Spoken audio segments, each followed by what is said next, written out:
এই যে আমাদের ঘর, আমরা এখন বেরিয়ে যাচ্ছি চেক আউট করে।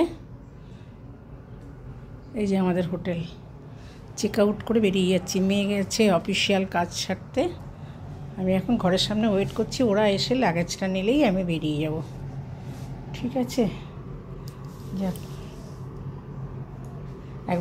আমিও একবার মোবাইলে তোমাদের দেখাতে দেখাতে আমার নিজেরও কাজ হয়ে যাবে। আমি একবার চেক করে নিই যে আমি কিছু ফেলে যাচ্ছি নাকি।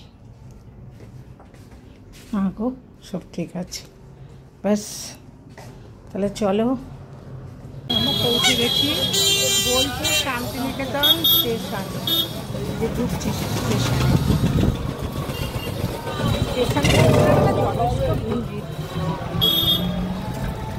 আবার কবে আসবো? ভালোবাসার জায়গায় নিশ্চয়ই আসবো,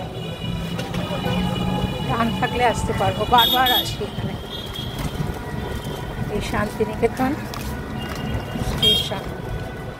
সব দেখো বাংলার স্বরবর্ণ বর্ণ কি সুন্দর করে দেখো। স্টেশনটা এত সুন্দর করে সাজানো। হ্যাঁ,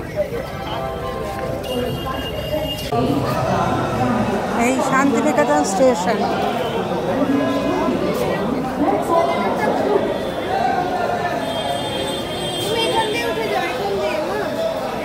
2 নম্বর।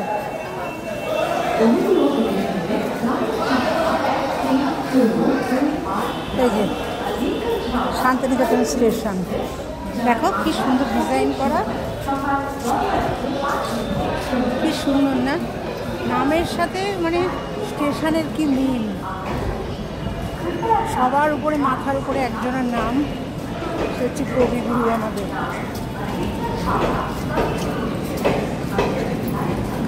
কবিগুরু স্বপ্নের শহর।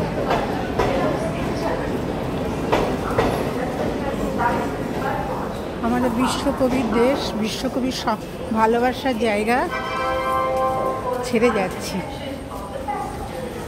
আবার শতাব্দী এক্সপ্রেসে উঠে গেছি, ট্রেন ছেড়ে দিয়েছে যথারীতি। শতাব্দী এক্সপ্রেস তো একটু তাড়াতাড়ি যাচ্ছে। হাওড়ার এবার বোধহয় মাঝখানে শুধু বর্ধমান দাঁড়াবে, আর কোথাও দাঁড়াবে না। শতাব্দীর লাঞ্চ খেলাম।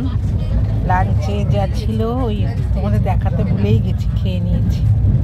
ভাত ছিল, আমি ভেজ খেয়েছি, পনির ছিল, ডাল ছিল, আলু ভাজা ছিল, 2টো পরোটা ছিল।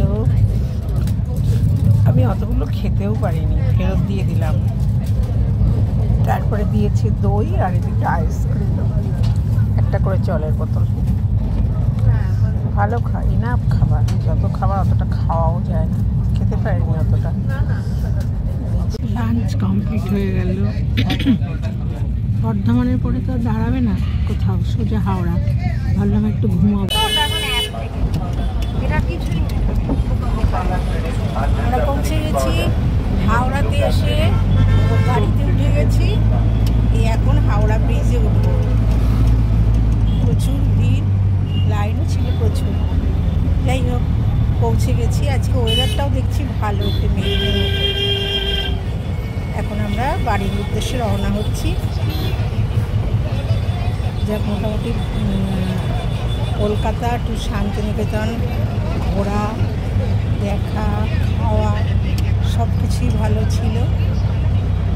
এখন আর একটুখানি পরে বাড়ি পৌঁছাবো। তোমাদের সাথে তাহলে বাই করে দেবো। হাওড়া ব্রিজে উঠে নিই, তারপরে বাই করি। হাওড়া ব্রিজটাও খুব সুন্দর লাগে আমার। এই গঙ্গার উপর দিয়ে যাচ্ছি, দুপাশে গঙ্গা।